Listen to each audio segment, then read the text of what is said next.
আজকে আমি দেশি পোলার কমেন্ট বক্সে কমেন্ট পড়বো ইয়েস। তাহলে শুরু করা যাক।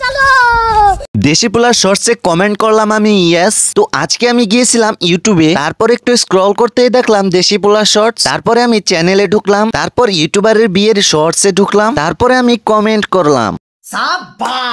তো আমরাও স্ক্রল করতে করতে নিচে দেখলাম আরেকটি কমেন্ট ইয়েস।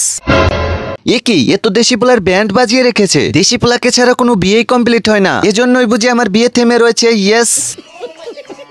তো আমরা এখন নিচে গিয়ে দেখবো তোমরা কি কি কমেন্ট করেছো ইয়েস। তো আমি আর কিছু বলবো না, তোমরাই দেখে নাও ইয়েস। আপু আপনার ভিডিও আমার অনেক ভালো লাগে।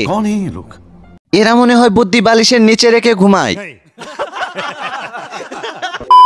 তো আমরা আরো স্ক্রল করতে করতে নিচের দিকে যেতে না যেতেই দেখি এক শিক্ষিত লোক কমেন্ট করেছে, কে কে রোজা রাখলো শিক্ষর। তো এদেরকে কোন ক্লাসে ভর্তি করা উচিত কমেন্টে বলে যাও ইয়েস। তো আমরা আরেক কদম এগোতেই দেখি আরেকটি বিখ্যাত কমেন্ট ইয়েস। তো এই শিক্ষিত লোক লেগেছে, আমার থেকে মনে হয় আমিও বিয়ে বাড়িতে চলে আসি। তো আসার আগে আমাকে বুঝিয়ে দাও, আমি কিছু বুঝতে পারিনি ইয়েস। তো গাইস তোমরা যদি বুঝে থাকো এখানে কি মিস্টেক করেছে তাহলে একটা কমেন্ট করে বলে যাও ইয়েস।